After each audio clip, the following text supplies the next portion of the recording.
a gente convidou o Rafael Benevides para participar e fazer esse webinário com a gente. Muito obrigado, Rafael. Como sempre, super solícito. Quando o pessoal me pergunta, né, vale a pena participar de congresso ou não? Eu sempre respondo assim, cara, tem duas coisas que podem acontecer bem legais. Uma das coisas é você assistir alguma palestra muito boa, que pode te agregar alguma coisa na sua vida profissional. E a outra é conhecer pessoas incríveis ali no network. E comigo aconteceu as duas com o Rafael. Eu assisti palestras dele sensacionais que mudaram minha carreira. Eu fiz um curso de Docker com o Rafael, você não vai lembrar, né, Rafa? Mas quando eu te conheci lá em São Francisco, lembra? Lá no Java One. Então, além do cara ser uma pessoa incrível, ainda tem palestras, cursos, enfim, incríveis. Então, congresso sim vale a pena por esses dois motivos, na minha opinião aí, né? E é isso, Rafael, muito obrigado mais uma vez por você estar aí com a gente, se dispôs de uma forma super rápida, super fácil, e valeu mesmo, viu? Eu que agradeço, ainda vou te contar uma história. Esses dias eu estava fazendo uma palestra lá em...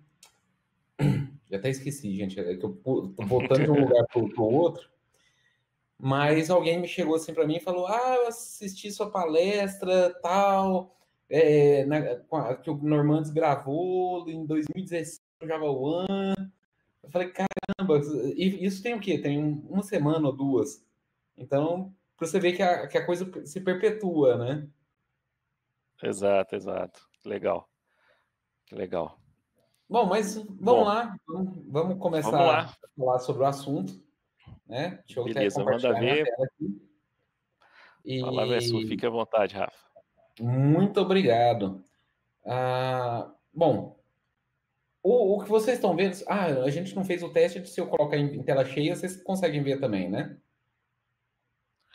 Eu tô vendo, vamos ver, pessoal, se estão conseguindo assistir, ver aí também?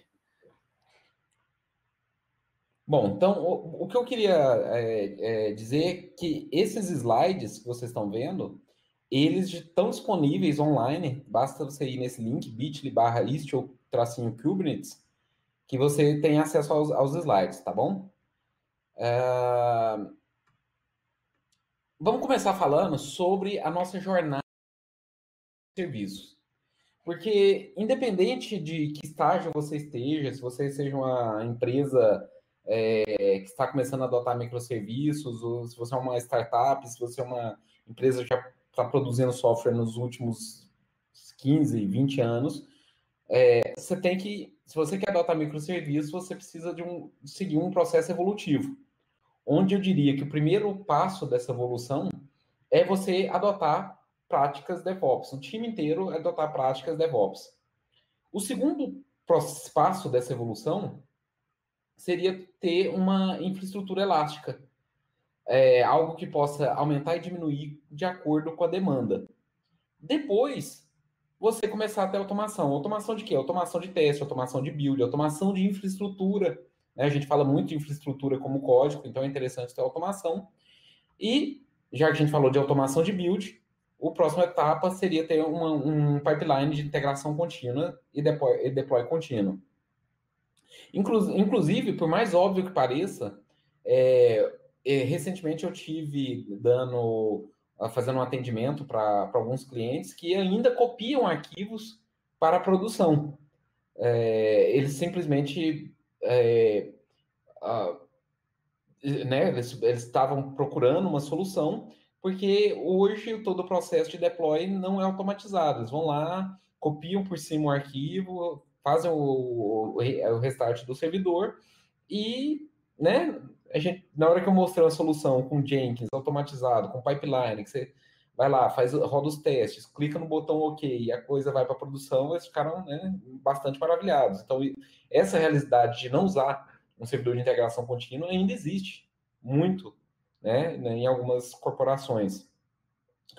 Já que a gente tem um CI/CD pipeline, o próximo passo seria ter técnicas avançadas de deploy. Blue-green deployment, canary deployment, testes A/B, etc. para finalmente, quem sabe, a gente ter, né, se tornar o próximo unicórnio do Vale do Silício, tendo ali, produzindo ali os seus microserviços. É lógico que se a gente parar para pensar, muitas das funcionalidades que a gente precisa para desenvolver microserviços, a gente consegue se adotar uma infraestrutura com Linux, com Kubernetes e com Istio. E a gente vai ver sobre isso mais para frente. E aí a gente consegue, com isso, ter bastante poder de unicórnio ali nas mãos. Lógico que antes da gente adotar microserviços, a gente veio produzindo monolíticos por muito tempo. Produzindo e fazendo deploy de monolíticos. Só que se a gente parar para pensar, dentro desse monolítico existiam módulos, né? O módulo financeiro, o módulo de cadastro, de vendas, de segurança, etc. E aí a gente, em um dado momento, a gente resolveu pegar esses módulos e transformá-los em microserviços. Só que a beleza do microserviço é que a gente não precisa fazer o deploy deles em um só servidor, em um só bloco. A gente consegue espalhar ele na rede, né? Cada um sendo feito deploy independente do outro, criando o que é uma rede de serviços. Lógico que os microserviços, cada um deles tem o seu próprio banco de dados. Alguns deles vão ter múltiplos pontos de entrada. Eles podem receber conexões diretas ou conexões de outros microserviços.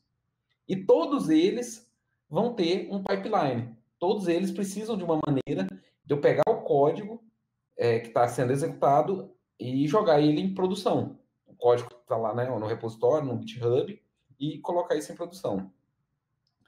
Não é o foco da nossa palestra aqui descrever o que são microserviços, mas a gente precisa lembrar de alguns princípios. Como eu falei, o primeiro dele é ter independência de deploy. Se você não consegue pegar a qualquer hora do dia, falar o seguinte, olha, eu vou fazer o deploy do meu microserviço sem ter que esperar o outro time refatorar, você não está fazendo microserviço. Então, a independência de deploy é o primeiro passo. Depois a gente tem outros pontos ali, como ser focado nas capacidades do negócio, tratar o microserviço como um produto, ou não simplesmente mais um projeto. E quando eu falo produto e não projeto, significa que ele tem um gerente de projetos, ele tem um SLA, ele tem clientes, ele precisa ter ali, se for necessário, até um manual de instruções de como utilizar. Ele é um produto, é uma caixinha fechada. Focado na API. Né? Óbvio, você pode mudar ali a implementação, mas o contrato estabelecido é muito claro. Só que às vezes contratos precisam também ser evoluídos. Por isso que tem o item número 10, que é design evolutivo. Microserviços podem falhar, então por isso que a gente tem o item número 9, dados centralizados, assim por diante. Eu não vou focar muito nisso, como eu falei, não é foco nosso falar sobre, descrever do que se trata microserviço. Eu entendo que você já está produzindo microserviço e você está já num estado que já passou do inicial, né, de adotar microserviço. Ou seja, durante muito tempo, a velha escola era você abraçar o seu monolítico, você tinha o seu monolítico conectado num banco de dados simples, né, num banco de dados único. Hoje, a nova escola cada microserviço é um container que você vai colocar todos eles dentro de um orquestrador como o Kubernetes e fazer o deploy deles de maneira que eles se comuniquem entre eles e com o banco de dados. Quando a gente fala de microserviços, no fundo, a gente ainda está falando de computação distribuída, do que a gente viu na faculdade, do que a gente viu, né? O pessoal mais antigo viu de Corba, o pessoal de Microsoft viu de Con e Decon, o pessoal mais antigo de Java viu RMI, EJB. No fundo, é computação distribuída. É um sistema, é um microserviço A que fala com o microserviço B, que fala com o microserviço C. Só que quando a gente está falando de computação distribuída, é normal a gente esquecer de algumas falácias, né? De esquecer de alguns pontos. A gente sempre tem a tendência de achar que a rede é confiável, de que a latência é zero, né? Por exemplo, eu estou conectado aqui na rede do hotel. Se essa rede falhar, eu vou ter um problema. Se ela começar a ficar lenta demais, eu vou ter um problema, né? Eu teria que passar para utilizar o meu 4G, né? É o que a gente fala que a gente tem a tendência de achar que a banda é infinita. Meu pacote de dados pode acabar no meio de uma apresentação, como já acabou. Então, a gente tem vários problemas que podem acontecer quando a gente está falando de computação distribuída. E aí, tudo que a gente não quer é que, caso aconteça uma falha, porque vai falhar, né? Quando a gente está falando sobre microserviços não é que podem falhar, ele vai falhar. E a gente quer que não aconteça uma falha em cascata. A gente quer evitar que uma simples falha derrube todo o nosso sistema. Então, para isso, o que a gente faz? A gente começa a embutir certas capacidades dentro dos nossos microserviços. Ou seja, o microserviço A, para falar com o microserviço B, ele precisa de ter um mecanismo de discovery para localizar esse serviço B. O serviço B vai estar rodando numa infraestrutura elástica, ele pode ter ali várias réplicas. Então é interessante que eu tenha um load balancer. Pode ser no cliente, né, no lado do cliente ou no lado do servidor, mas é interessante que eu tenha um load balancer. O serviço B pode falhar, então é interessante que eu tenha resiliência. Eu preciso saber como está a saúde desses meus microserviços, então é interessante eu ter métricas. Quando eu faço o deploy de um único monolítico, em caso de erro, a gente tem um único stack trace. No caso de serviços distribuídos, eu preciso de ter um tracing distribuído, eu preciso saber por onde passou a minha requisição. Então, se a gente recapturar a nossa história de microserviços, a gente vai ver que tudo nasceu com a cloud. Né? A cloud nasceu ali em 2006 com o projeto EC2 da Amazon. Depois a gente teve, para quem é desenvolvedor Java, teve a era dos FatJars, ou seja, eu não preciso mais de um servidor de aplicação, eu tenho ali um FatJar com tudo embutido. Isso ficou bastante popular em 2011 com Drop Wizard e com Vertex. Depois, a gente viu a Netflix pegando o projeto open source, pegando os projetos dela e colocando isso de maneira open source ali em 2012. O Ribbon, o Hystrix e o Erika. Por que isso é importante? Porque ali mais ou menos nessa época, em 2012, a Netflix ela começou a apresentar, né, ela foi em algumas conferências, como o Marcondes, o Normandes mencionou, falando sobre a infraestrutura deles e batendo no peito e falando: olha, sábado à noite nos Estados Unidos, 1/3 do tráfego de internet passa pelos servidores da Netflix, né? Se a gente parar para pensar, né, e isso é uma verdade, a infraestrutura deles, a arquitetura deles de software também precisa ser bastante escalável. Então, quando eles apresentaram isso, todo mundo quis ser a próxima Netflix, todo mundo queria fazer o que a Netflix fazia. Ainda não tinha o nome de microserviços, mas foi ali bastante um embrião. Até que em 2013, 2014, aconteceu o que eu chamo de tempestade perfeita para os microserviços. A gente tinha ali o frameworks leves, como o Spring Boot, a gente tinha ali, né, o advento de Docker e Kubernetes, a ThoughtWorks definiu o que era microserviços e a partir ali de 2015 todo mundo começou a produzir microserviços. Só que qual que é o problema de fazer uma abordagem de microserviços usando o Netflix OSS? O problema é que é uma biblioteca para Java, né? Então ela vai adicionar um monte de biblioteca no seu código que vai funcionar somente em Java. Lógico que tem as suas correspondentes em suas linguagens. Né? Se você quiser uma implementação de Circuit Breaker, você vai ter uma biblioteca no Node, no Go, no Python que faça isso. Se você quiser uma implementação de load balancer, de métricas, etc., você vai ter uma biblioteca correspondente. Mas isso não é muito interessante, principalmente quando a gente quer facilitar a manutenção da nossa infraestrutura. E aí, se a gente parar para pensar, independente da linguagem que a gente adota, se for Java, JavaScript, Python, Node, etc., todos os microserviços nossos têm que fornecer algumas funcionalidades. A primeira dela é a API, né? A API é bastante claro. Mas, além da API, a gente tem que ter, como eu falei, um mecanismo de discovery. Como que eu localizo aquele microserviço? A gente tem que ter um mecanismo de invocação. Ou seja, como que eu invoco aquele microserviço? É mensageria? Endpoint REST? É síncrono? É assíncrono? Né? A gente precisa também de elasticidade, ou seja, aquele microserviço, uma vez que ele ficou bastante acessado, como que eu aumento ou diminuo a capacidade dele? Como que é a resiliência? Como que eu lido com falhas? Como que eu pego o código daquele meu microserviço e levo para a produção? Né? Ou seja, qual que é o pipeline desse microserviço? Como que eu me autentico nele? Porque nem todo microserviço é público. Como que eu trato log? Como que eu trato monitoramento? Como que eu trato tracing?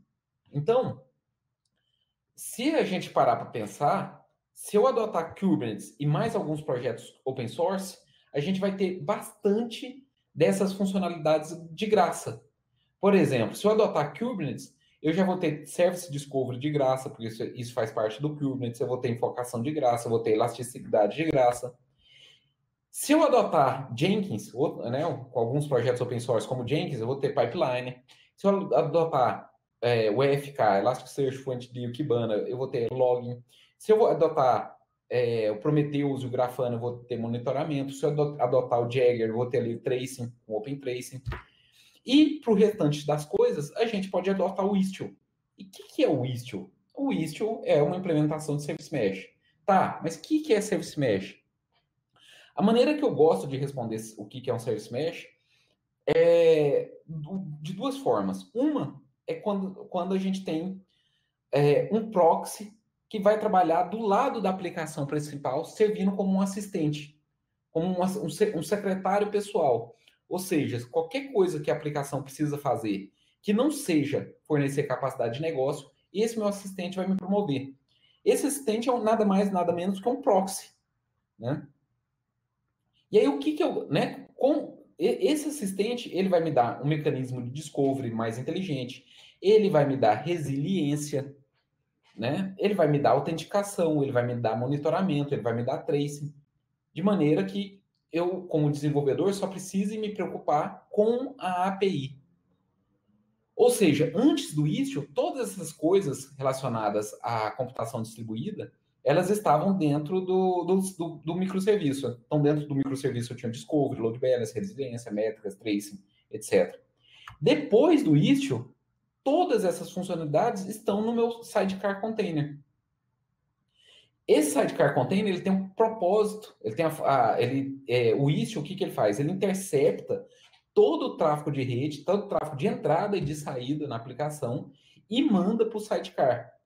Esse sidecar ele é implementado usando o Envoy. Se a gente for dar uma olhada aqui no Google, né, sobre o Envoy, a gente vai ver o seguinte. Na página do... não esse. Esse aqui. Envoy Proxy, a gente vai ver a seguinte descrição. O Envoy é um open source edge e service proxy desenhado para aplicações cloud native. Ele foi desenvolvido em C e C++, em C. Ele é bastante leve, bastante performático, tá? Então, ou seja, não corre risco de você colocar o Envoy e falar, agora a minha aplicação ficou mais lenta porque ela está interceptando todo o tráfego de rede. Não, ele foi feito justamente para lidar com aplicações cloud native. Então, esse é o propósito, né? O seu assistente pessoal ali rodando do lado da aplicação principal. E o que eu ganho com isso? Como eu falei, você ganha um roteamento inteligente. A gente vai ver isso, né? E de maneira poliglota, ou seja, independente de linguagem.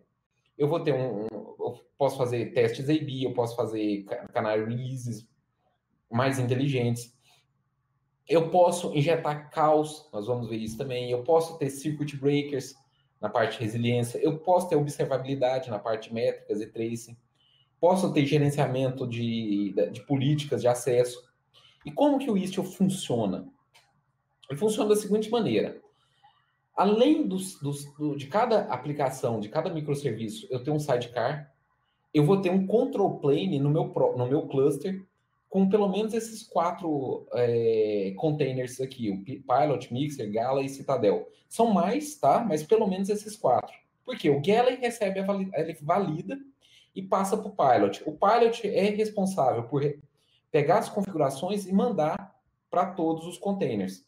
O Mixer já faz o contrário, ele recebe informações. Para quê? Para cota, para telemetria, para rate limiting. Como assim rate limiting? Digamos que um microserviço só consiga atender 10 requisições por segundo. Se eu tiver 11 requisições por segundo, né, o Mixer vai informar que ele está recebendo mais de 10 requisições e o proxy pode negar isso, né? Você vê que a comunicação entre os proxies acontece a nível de HTTP1, HTTP2, gRPC e até TCP com TLS. Aí, né, você pergunta assim, tá, mas como assim com TLS? Quer dizer que o Citadel, ele me promove uma autoridade certificadora, ele cria certificados digitais para criptografar essa comunicação, se assim você desejar. Ou seja, né, se você também não estiver falando HTTP1, HTTP2, gRPC, o tráfego, né, você pode controlar ali a nível ali de TCP. Ou seja, hoje em 2019, você não precisa do Eurica, você não precisa do Ribbon, você não precisa do Zoom, você não precisa do Hystrix, você não precisa implementar OpenTracing na mão. Você, independente da plataforma, você vai ter todas essas funcionalidades. Então, vamos ver? A primeira delas é observabilidade. O que acontece? Eu tenho aqui no meu cluster 3 microserviços. O microserviço A, que chama o microserviço B, que chama o microserviço C, versão V1, e ele é um contador, tá? Eu vou deixar ele rodando aqui, para a gente ver a saída do microserviço. E, né, o nome deles é Customer, Preference e Recommendation.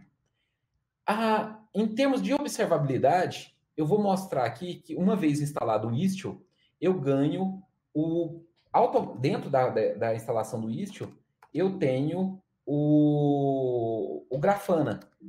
Então, deixa eu abrir aqui a interface do Grafana. Você vai ver aqui que no Grafana, aqui ele não está plotando os meus dados. Aqui, beleza, selecionei o namespace. E a gente consegue ver ali quase 2 operações por segundo, porque eu coloquei para ele printar o resultado a cada meio segundo, né? Então, tá ali quase 2 operações por segundo, começou a aumentar ali a duração de requisições, eu vejo ali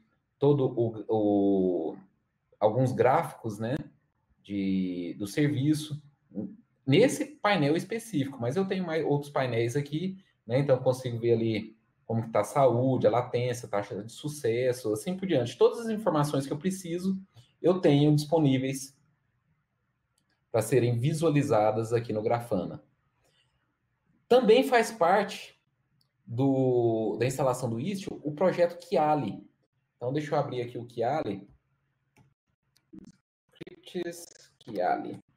O Kiali é bem interessante.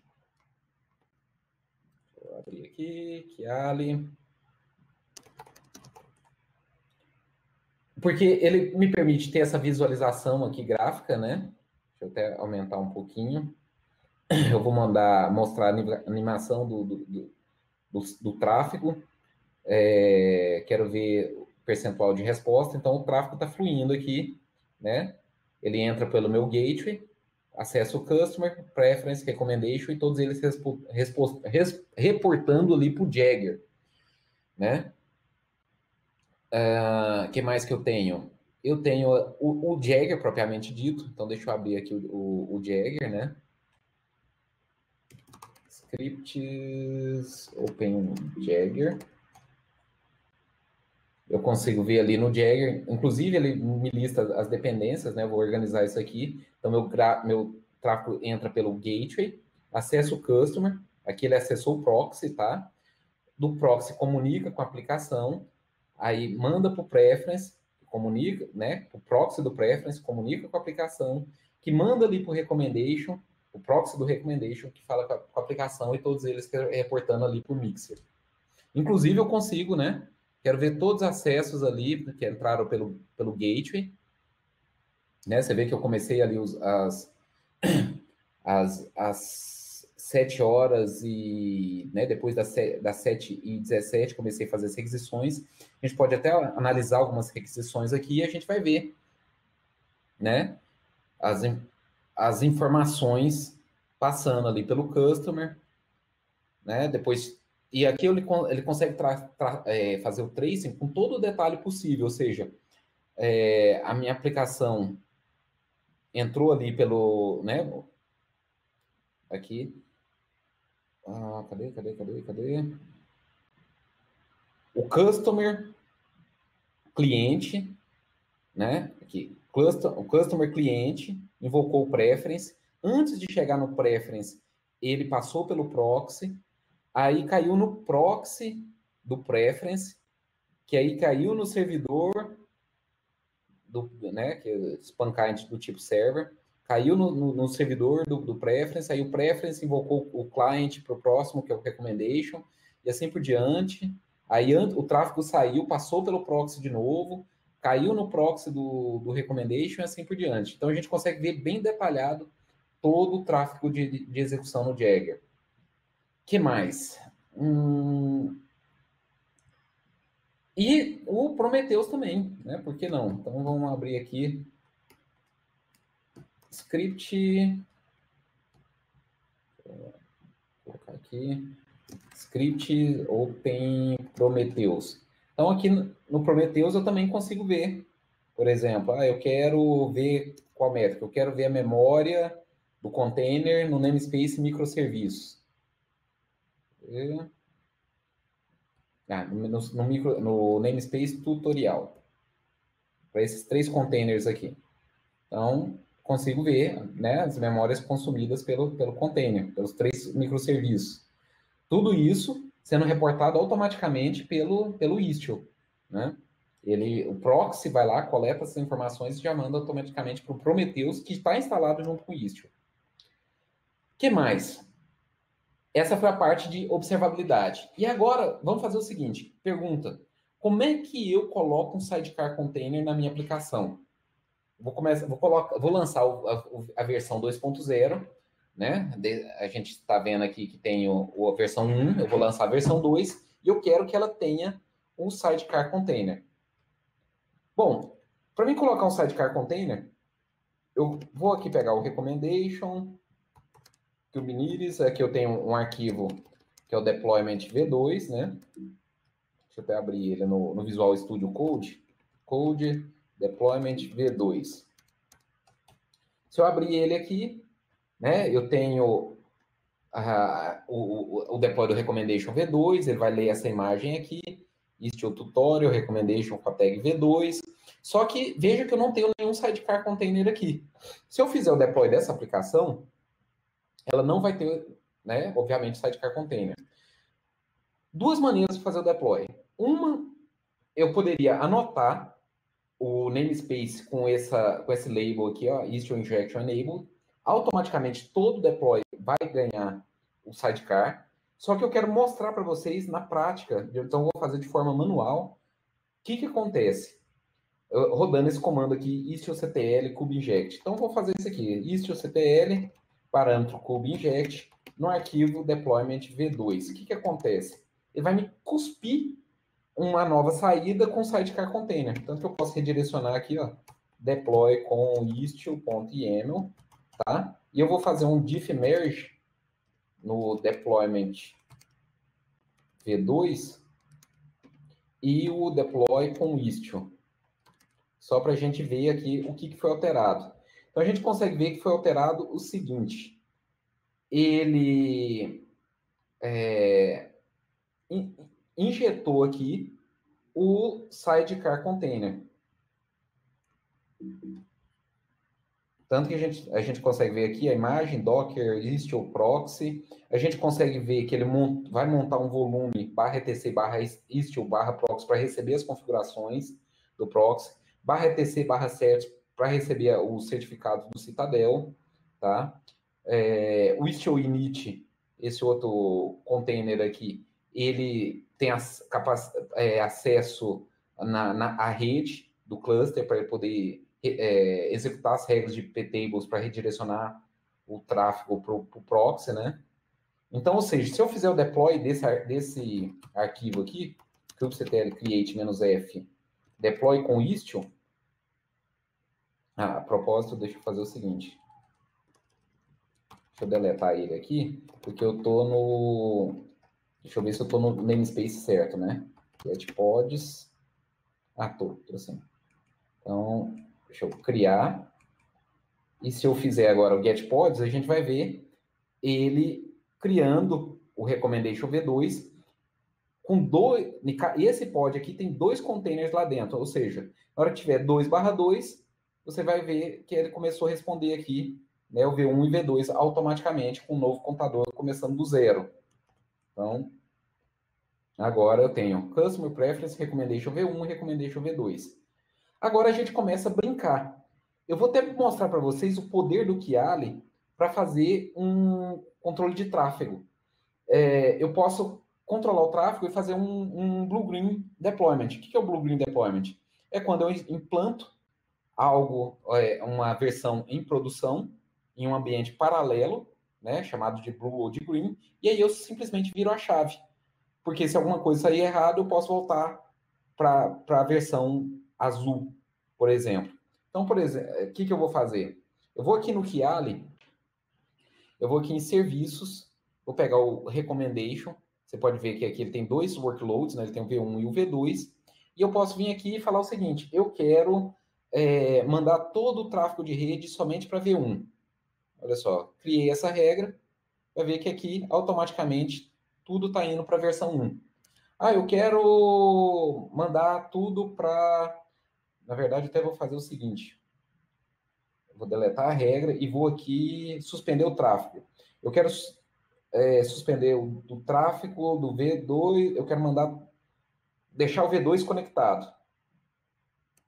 Fiz isso aqui, olha lá, só o V2 recebendo o tráfego. Se eu desconectar todos, né, aí, obviamente, vai começar a dar erro. Então, eu consigo ter esse tipo de granularidade aqui, né? Se eu deletar as regras pelo Kiali, ele volta para o padrão V1, V2, V1, V2. Isso me permite eu também fazer um deploy do tipo canário. Para quem não conhece, deploy do tipo canário, ele tem esse nome porque antigamente os mineradores britânicos levavam canários para as minas, né? Porque se o canário parasse de cantar, significa que ele tinha intoxicado com gás e, né, os mineradores tinham um problema. Na época já existia o canário Resuscitator, né, para que o canário, infelizmente, não morresse. Em software, como que é um deploy do tipo canário? A gente coloca uma pequena versão em produção e começa a aumentar o tráfego de rede para essa versão canário, até ela se tornar 100%. Eu consigo, né? Se eu canário com Kubernetes é sempre 50-50. Com isso, eu consigo controlar. Eu quero 90% do tráfego no V1, 10% só no V2. Então, vamos ver isso. Eu vou pegar de novo o Kiali aqui e vou fazer o seguinte. Eu quero que 10% do tráfego vá para V2. O resto tudo vai para V1. Então, a gente vai ver aqui V1 e, de vez em quando, a gente vai ver o V2, olha lá. Eu posso aumentar isso e colocar que agora eu quero 30% do tráfego para V2 e 70% do tráfego para V1. Então, a gente vai ver V2 com mais frequência agora. V2, V2, V2, V2. Então, a gente consegue controlar a granularidade do gráfico, do tráfego a esse ponto. O que mais que eu consigo fazer? Eu consigo fazer Dark Launches. Dark Launch ficou bastante popular com o Facebook. O Facebook Messenger foi colocado em produção um ano antes da gente saber que ele sequer existia. Como que eles faziam isso? Eles pegavam todo o tráfego de você escrever na postagem da timeline do usuário e eles mandavam esse tráfego para os servidores do Facebook Messenger. Com isso, eu consigo fazer a mesma coisa, eu consigo espelhar as requisições, mandar para, né, pegar as requisições que chegam em V1 e espelhar para V2, e a gente analisa o que acontece. Então, olha só, o Kiali não suporta isso, eu vou fazer via script, tá? O script tem a mesma funcionalidade, ele implementa ele manda um arquivo de regras pro Istio, e a partir de agora você vê que a gente vê a resposta só de V1. Como é que eu sei que V2 está recebendo tráfego? Eu posso perguntar, né? Eu posso dar uma olhada nos logs, kubectl logs-f, né? No pod recommendation V2, no container recommendation, e vamos ver, tá aqui, está recebendo a requisição. Então, V2 está recebendo a requisição, mas a gente nunca vê. E aí eu consigo agora ir lá no Prometheus, no Grafana, olhar como é que está o consumo de CPU, se está dando erro, né? Fazer todos os testes com ele literalmente em produção sem a gente ver, né? Sem, né? Consultar aqui os gráficos, ver que está tudo acontecendo. Você vê que aquela hora que eu controlei o tráfego no Kiali até aparece, né? 90-10, mas essa é a informação estatística. Bom, vamos cancelar aqui o Dark Launch e dar uma olhada o que mais que a gente consegue fazer. V1, V2, né? Uma coisa que o Istio também tem, que é bastante interessante, a parte de resiliência. Ou seja, ele automaticamente tem um retry. Eu tenho um scriptzinho aqui que eu consigo fazer o V2 falhar. Então, eu vou falar o seguinte. Eu vou fazer o V2 falhar, retornando um erro 503. Quando ele começou a falhar, olha só que automaticamente ele retentou e está vindo a resposta só do V1. Tanto que, olha só, se eu olhar os logs aqui novamente, eu vejo que a requisição está batendo lá no V2, só que ela está chegando com erro. O Istio tenta novamente a conexão, até ele encontrar uma que não esteja dando um HTTP erro 400 ou 500. Inclusive, se eu for lá no Kiali, deixa eu abrir aqui o Kiali, cadê? Se eu abrir aqui o Kiali, olha só o Kiali me mostrando aqui, ó, o V2 com erro, né?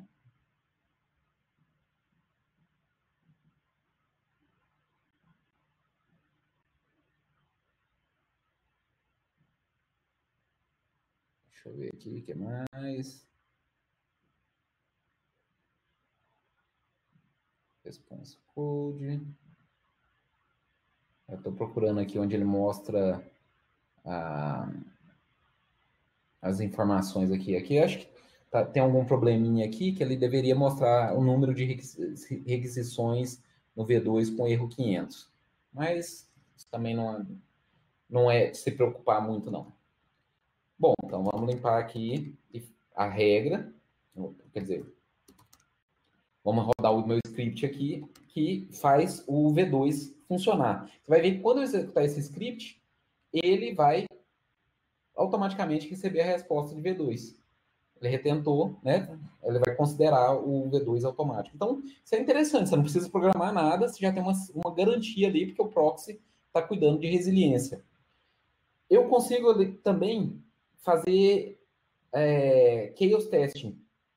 Como assim? Bom, como é que eu vou saber o comportamento do meu microserviço se meus microserviços estiverem lentos? Ou se eles estiverem dando erros? Só vou descobrir isso se isso acontecer de verdade. Eu posso usar o conceito de chaos, que ficou bastante famoso também por causa da Netflix. A Netflix lançou o Chaos Monkey, que automaticamente ia lá, derrubava, automaticamente, randomicamente, derrubava alguns pods no cluster. Né? Depois eles lançaram o Chaos Kong, derruba até zonas inteiras da nuvem.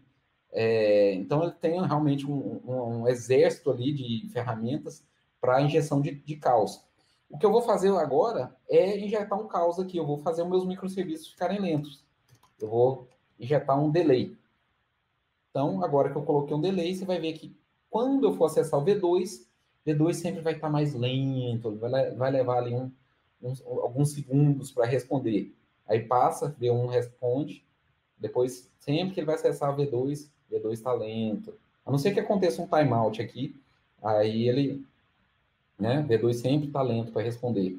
Até que eu vou e removo essa regra. Removi a regra, você vai ver que o V2 vai voltar a responder normalmente, né, assim que ele passar esse último timeout. Beleza, passou.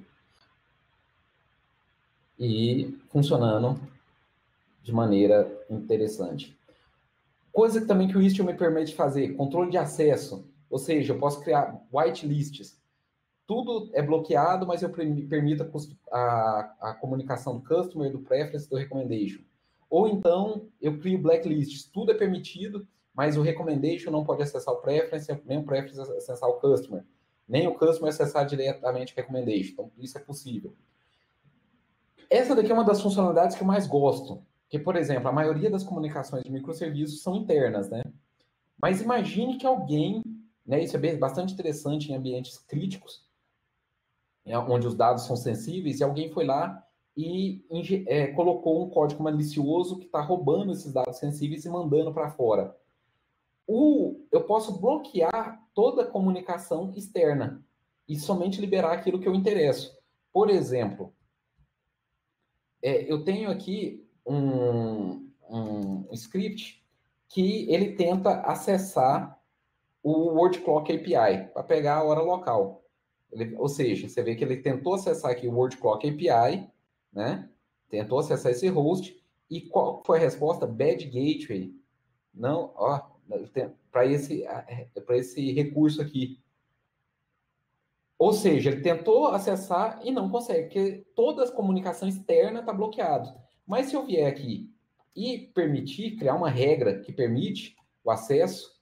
Opa, se eu permitir o acesso, escrever uma regra aqui que permite esse acesso, quando eu tentar acessar, olha só, ele permitiu a conexão. Então, isso é bastante interessante. A não ser que eu limpe todas as regras, né? E aí, de novo, se eu tentar acessar, está bloqueado. Então, isso mostra também mais uma segurança que o Istio nos dá. Lógico que é muita coisa para a gente aprender em 1 hora de webinar. Então, a minha sugestão, se vocês quiserem aprender o Istio, é ir nesse website aqui, rafabené.com/istio-tutorial. Lá vai ter um tutorial que eu forquei quando eu trabalhava na Red Hat, eu forquei, fiz o fork dele, e ele é focado somente, desculpa, somente no Kubernetes puro. Você vê que eu estou rodando aqui o Kubernetes puro, tá? E aí ele vai te ensinar como fazer preparar o ambiente, né? Instalar o Istio, fazer o deploy dos microserviços, a partir de observabilidade, controle de tráfego e assim por diante. Chaos testing, segurança, né, com Egress, autenticação mútua. É bem completo esse tutorial, tá? E não poderia deixar de falar para vocês a respeito do Oracle Linux. O Oracle Linux, como qualquer outra distribuição Linux, ele é gratuito, tá? Se você quiser hoje, você pode baixar o Oracle Linux. E a vantagem é que você pode rodar toda uma infraestrutura de Cloud Native em cima do Oracle Linux. Você pode instalar o Istio lá em cima do Oracle Linux, com Jagger, com Kibana, com Prometheus, com Jenkins, e sua aplicação também, o Oracle Linux rodando tanto em máquina física quanto virtual, ou em nuvens públicas ou privadas, e ali você ter acesso a toda uma infraestrutura de Cloud Native, tá? Não tem custo, os patches são gratuitos também, e a vantagem, se você parar para pensar, a cloud da Oracle, né, se você for em cloud.oracle.com, cloud.oracle.com, todos os servidores do Oracle Cloud são em cima do Oracle Linux, então ele é bastante testado, bastante robusto, ele foi feito ali realmente para escalar, né, em termos de segurança, então não poderia deixar de mencionar isso para vocês. Tá? No mais, vou abrir aqui para perguntas e respostas. Espero que vocês tenham gostado. E não deixe também de, quem tiver conta no Twitter, ir lá no meu Twitter, @RafaBené, e clicar em seguir. Ok? Então, vamos ver aqui como é que está nossa sala. Tá bastante lotada. É bom ver a sala lotada assim. E vamos abrir para perguntas. Cara, legal demais, legal demais. Tem algumas perguntas aí, Rafa. Se você puder ver aí no texto, ó, você consegue ler elas aí. Acho que vai Então, ser vamos melhor ver do que eu aqui. ler para você, né? Sim, então tá aqui. Daniel. Olá, Rafael. Um dashboard bem interessante é o Istio Mesh Dashboard. Porém, os serviços que não são externalizados via Ingress Gateways, não temos como ver métricas relacionadas a request P50 pela P90 e pela P99, Latency Success Rate. Somente se externalizar via Ingress Gateway. Sim, no meu caso, eu estou acessando via Ingress Gateway. Essas métricas são disponibilizadas no Grafana. Se externalizar o serviço via Ingress, o próprio Kubernetes mesmo, ou HAProxy, etc. Essas são importantes métricas, não são disponibilizadas no Grafana como se o Mix ignorasse. Sabe se isso é uma limitação mesmo ou é by design do Istio? Visto que para ter essas métricas é obrigatório o acesso via Ingress Gateway. Sim, é por causa do próprio design do Istio, tá? Inclusive, não é só o Grafana que não funciona, não. Se você, o Jagger, o OpenTracing, fica loucão. Por exemplo, se você tiver um acesso em cadeia, A fala com B, que fala com C, se você acessar diretamente via Node Port, o que vai acontecer é que o gráfico vai mostrar que você acessou o microserviço direto. Ou seja, não é só o Grafana que fica enrolado, não. O OpenTracing também. Tá? Então é do próprio design. Valeu. Tem outra pergunta aqui? Deixa eu ver. Então, Cara, mais para cima aí. quando fazemos microserviços que usam coreografia, eu crio dependência entre eles, certo? Quando fazemos microserviços, sim, a não ser que você use uma arquitetura de uma Event-Driven Architecture, né? CQRS, EDA, né? De Event-Driven Architecture, usando ali eventos no Kafka, aí você não teria acoplamento. Né? Como eu identifico uma requisição no Jagger? Bom, tem um plugin para o browser que aí ele te ajuda a depurar. Ele mostra qual que é o Trace ID que ele está te mandando. E aí você teria que... Deixa eu ver aqui no Jagger se tem como eu consultar pelo Egress Open Jagger. Cadê o Jagger? Cadê o Jagger? Eu acho que o Jagger não permite eu consultar pelo Tracing ID, não. Mas talvez por tag, né? Aí a sua aplicação teria que ser instrumentada para você gravar algumas tags, aí você poderia procurar por tag. Mas mesmo assim, né? Você teria ali vários microserviços com a mesma, quer dizer, várias requisições com a mesma tag. Rafael, ainda sobre o Ingress Gate, nas suas implementações disso, você sempre usa ela ou já encontrou limitações? Não, eu sempre uso ela primeiro, porque realmente, se não usar, zica mesmo, zica um monte de coisa no Istio. Antigamente, quando eu comecei a mexer com Istio, eu acessava via Nodeport, que geralmente é como eu acesso quando eu não tenho um Ingress Gateway, né? Eu vou lá, acesso via Nodeport e beleza.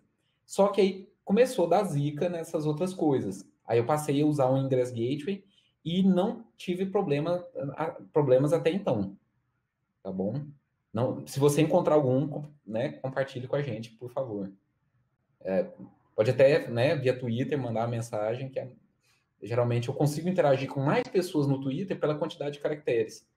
Então pode me mandar uma mensagem no Twitter e falar, eu encontrei problema assim assado no Istio. Como eu tenho mexido bastante, eu vou até tentar reproduzir o cenário.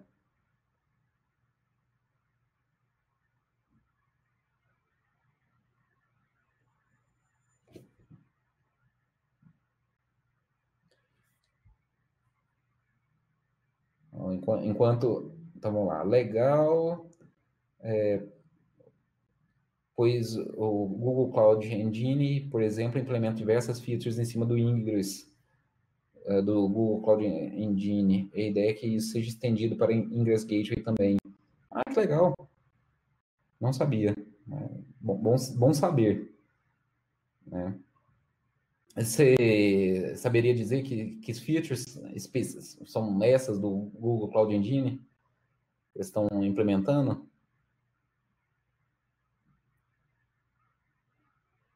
Bom que acaba Cloud Armor. Eu não conheço o Cloud Armor, mas dá para pensar que é alguma coisa relacionada à segurança, né? Com esse nome, Cloud Armor.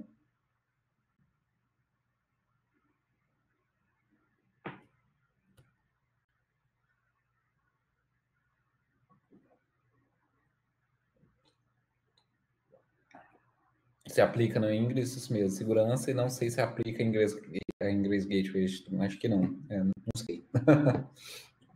Eu falei, eu